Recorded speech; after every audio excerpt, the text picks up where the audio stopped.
अब उस घटना को 3 महीने बीत चुके हैं। हम हवारिन और उसके छोटे भाई योंग किजुंग को एक झील के किनारे मछली पकड़ते हुए देखते हैं। दोनों के बीच एक शर्त लगी थी। फिर हवारिन हमें बताता है, पिछले 3 महीनों में मैं अपने परिवार के काफी करीब आ गया हूं।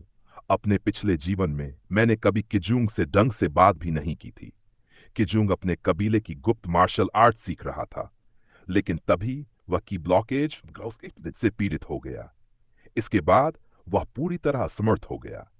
इसी वजह से तियानजोंग कबीले का प्रभाव धीरे धीरे खत्म हो गया और वह सिर्फ यूची कबीले की एक शाखा बनकर रह गया। उसी समय मैं स्काई ओशन मर्चेंट यूनियन का दामाद बन चुका था।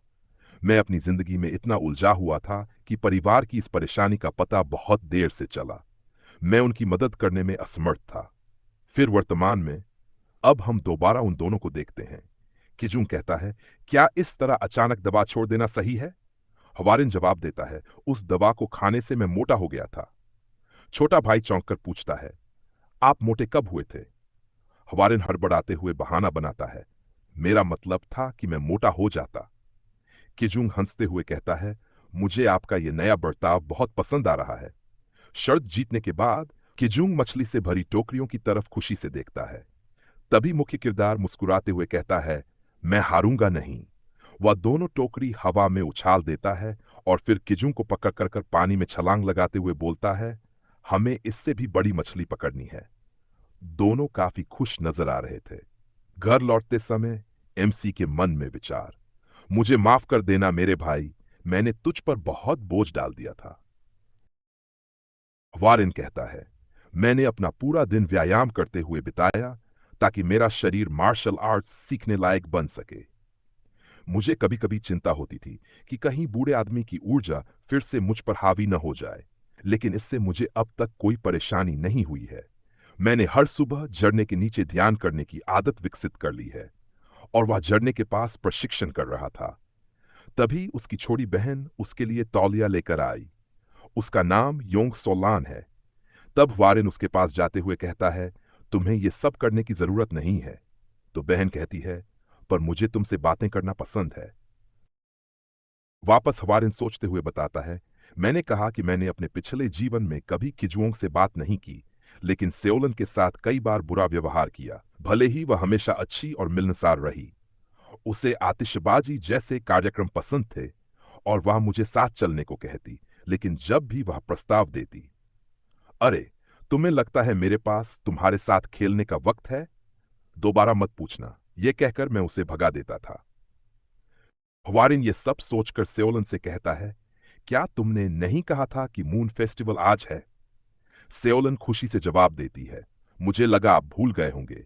क्या सच में आप मेरे साथ फेस्टिवल मनाने चलेंगे? हवारिन मुस्कुराकर कहता है, बिल्कुल चलेंगे। तुम्हें जो पसंद आएगा वो दिला दूंगा। घर की ओर निकलते हुए हवारिन सोचता है, ये मेरा दूसरा मौका है। जो हुआ उसे दोबारा कभी नहीं होने दूंगा और इसके लिए मुझे इतना ताकतवर बनना होगा कि मैं अपनी फैमिली और कबीले को बचा सकूं। अगले दिन हम शिष्यों को देखते हैं जो प्रशिक्षण ले रहे थे। उन्हीं के साथ हवारिन भी प्रशिक्षण कर रहा था। वह मन ही मन सोचता है, मैं पहले कमरे से बाहर भी नहीं निकलता था, दवाइयां खाता और किताबें पढ़ता रहता, लेकिन अब सब कुछ बदल चुका है। वह उस बूढ़े आदमी को दिल से धन्यवाद देता है जिसने उसे ये मौका दिया। तभी किसी ने उसे पुकारा। हवारिन ने पीछे मुड़कर देखा तो उसके पिता थे। पिता भावुक होकर बोले, मेरा बच्चा अब बड़ा हो गया है, सच में तुम बदल गए हो। वह हवारिन को गले लगाने की कोशिश करते हैं तो हवारिन शर्माते हुए कहता है, क्या कर रहे हैं? बाकी शिष्य देख रहे हैं। उनकी बातचीत चल ही रही थी कि तभी पिता कहते हैं, तुम कब तक शारीरिक प्रशिक्षण करते रहोगे? अब तुम्हें मार्शल आर्ट सीखना चाहिए। हवारिन जवाब देता है, मैं भी इसके बारे में सोच रहा था। पिता मुस्कुराकर कहते हैं, तो मैं तुम्हारे लिए एक प्रशिक्षक का इंतजाम कर देता हूं। लेकिन हवारिन तुरंत कहता है, उसकी जरूरत नहीं है, मेरे दिमाग में पहले से कोई है। पिता पूछते हैं, कौन है? तभी उसकी छोटी बहन दौड़ते हुए आती है और हवारिन को गले लगा लेती है। फिर अपने पिता को अपना नया ड्रेस दिखाकर कहती है, यह भैया ने मुझे दिलाया है, देखिए ना पिताजी। हवारिन बहन और पिता को हंसते हुए देखता है और मन में सोचता है, मुझे हर हाल में ताकतवर बनना होगा। मुझे मार्शल आर्ट्स सीखना ही पड़ेगा।